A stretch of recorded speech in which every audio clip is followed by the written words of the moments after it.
ቆይ ዳጣ ማናት? ለምንድን ነው እዚህ ቤት ውስጥ የምትኖረው?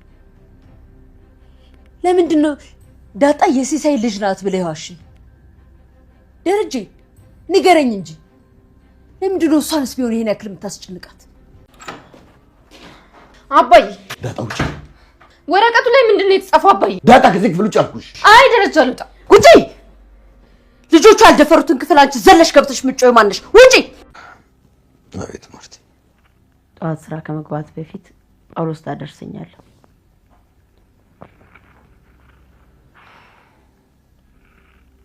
ሰምተኛል?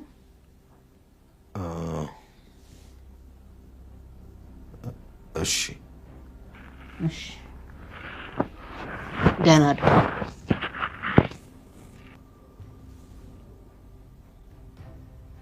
ደህና አይደል? ወይዘሮ ማርታ ከባድ ውሳኔ ወሰነች። አቶ ደረጀ በጣም ተጨናነቀ። አርጁ ለኤቢ ደውሎ ፖሊስ ይዞ እንደሚመጣ ነገራት። እሷም በክፍሏ ውስጥ በጣም እየደነገጠች ወይም እየበረገገች ትገኛለች። ሰላም ሰላም! ውድና የተከበራችሁ ውድ ቤተሰቦቼ ሰላማችሁ ብዝት ይበልልኝ እያልኩ ዳጣን ድራማ ይዤላችሁ መጥቻለሁ። እንደምትወዱ ተስፋ አደርጋለሁ። ተወደዳችሁት ቪዲዮን ሼር ላይክ እያደረጋችሁ አበረታቱ ስር በአክብሮት እጠይቃለሁ። ባለፈው ምግብ እንዳየነው ወይዘሮ ማርታ ዳጣን የአባትሽን ወይም የእናትሽን ስልክ ቁጥር ደዊና አሁኑኑ እነሱ ማውራት አለብኝ እያለችም እያፋጠጠቻትም ነበረ። ምክንያቱም ሰላም የጻፈችው ደብዳቤ ስለ እናትሽ ያብራራችው ነገር አለ ስላለቻት ዳጣ በዚህ ጉዳይ የምታውቀውም ነገርም የለም ነበረ። ነገር ግን ወይዘሮ ማርታ ይህን ነገር ስትሰማ በጣም ውስጧም ተጠራጥሮ ሁሉንም ነገር ጠያይቃ እውነታውን ለማወቅ ሞክራም ነበር። እውነታውን ማንም ሊነግራት አልቻለም። ቀጥታ አቢጌል ጋር ሄዳ አቢጌል ስለ ሁሉም ነገር እንድትነግራት ጠየቀቻት። አቢጌል ግን ዛሬም ላይ እየተበቀለቻት ትገኛለች። እንድነግርሽ ተፈለግሽ ከናታን መራቅ አለብሽ የሚል ጥያቄ ጠየቀቻት። እሷን በጣም ተናደደች፣ ጥላትም ሄደች።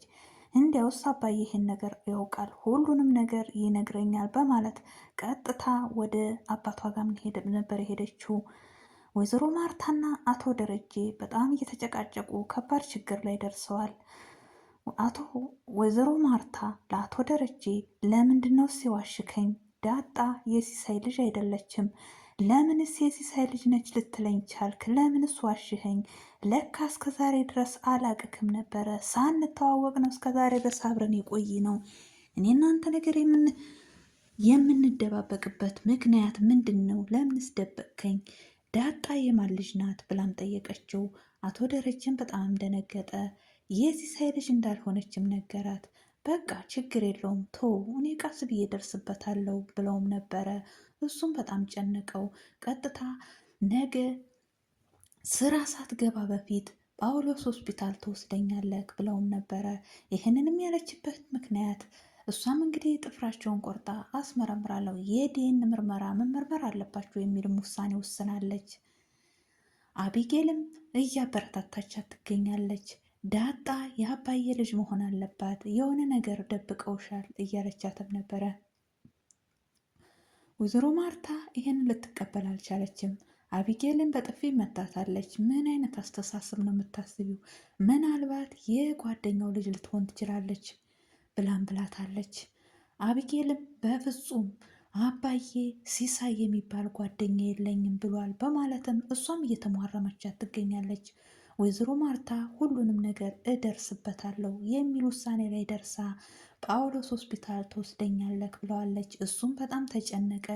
ለምን እስከ ሞላ ሆስፒታል፣ ለምን ጳውሎስ ሆስፒታል መረጥሽ? አሞሻል ወይስ የምጠይቀው ሰው አለ ብሎም ጥያቄም እያበዛባት ነበር። አዎ የምጠይቀው ጥያቄ ሰው አለኝ፣ ቀጠሮም አለኝ ብላም አለችው። በጣምም ደነገጠ። ማርታ ከባድ ውሳኔ ወስናለች። ጳውሎስ ሆስፒታል እሄዳለሁ ብላኛለች። እሷ የሆነ ነገር ለማወቅ ስትፈልግ ብዙ አትጨቃጨቅም። ዳጣ የጓደኛዬ የሲሳይ ልጅ እንዳልሆነች አውቃለች፣ ተጠራጥራለች። ስለዚህ ጳውሎስ ሆስፒታል ዲኤንኤ ምርመራ ልታደርግ ነው የምትሄደው። ወረፋ ተሌለው ደግሞ በቅርብ ቀን ውጤቱን ይነግሯታል እያለ ለናታን ሲያማክረውም ነበረ። በጣምም ጨንቆታል። ናታንም ላይሆን ይችላል፣ አይዞህ አባዬ ተረጋጋ እያለም ሲያጽናናውም ነበር።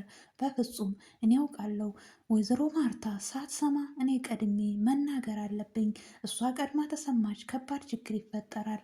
አታምነኝም፣ መተማመን ከኛ ውስጥ ይጠፋል የሚል ሀሳብም ገብቶታል። በዚሁም አጋጣሚ እነሱ እየተጨቃጨቁ ባሉበት ሰዓት አባዬ ዳጣ ሰላም ደብዳቤው ላይ የጻፈችው ምንድን ነው ንገረኝ ብላም አለችው። እሱም ውጪ ባክሽ ብሎም ተማጸናት። አልወጣም ንገረኝ እያለች ስሜታዊ ሆኖ ስትመላለሰውም ነበረ። ወይዘሮ ማርታ በጣም ተናዳ ስለነበረ ውጪ፣ ልጆቻችን ያልደፈሩትን ክፍል አንቺ እንዴት ነው ዛሬ ደፍረሽ እንደዚህ የምትገቢው? ውጪ ብላ በስሜታዊ ትላታለች። ዳጣም በጣም ትደነግጥና ትወጣለች።